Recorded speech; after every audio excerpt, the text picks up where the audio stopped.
I was so bummed out.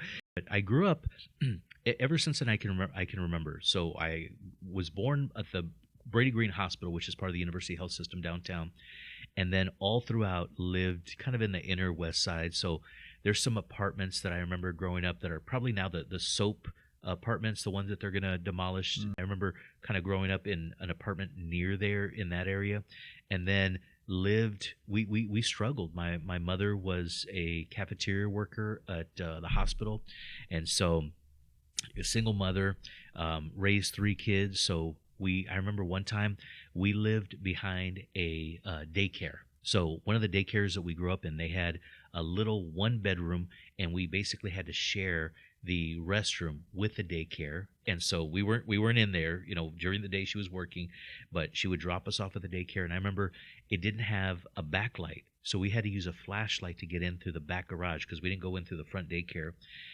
But we had cable TV. I don't know why we had cable, but we did.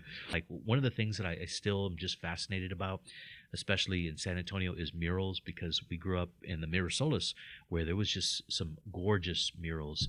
And at one point, after my mom graduated from her nursing school, we were able to afford to get our first rental house right by Las Palmas Elementary, so about not even a full block away from Las Palmas. And I remember I had my first cassette player there, excited. I think I was maybe about in third or fourth grade, and my first tape was Bobby Brown. I don't know if you remember Bobby Brown, but I was loving Bobby Brown's My Prerogative.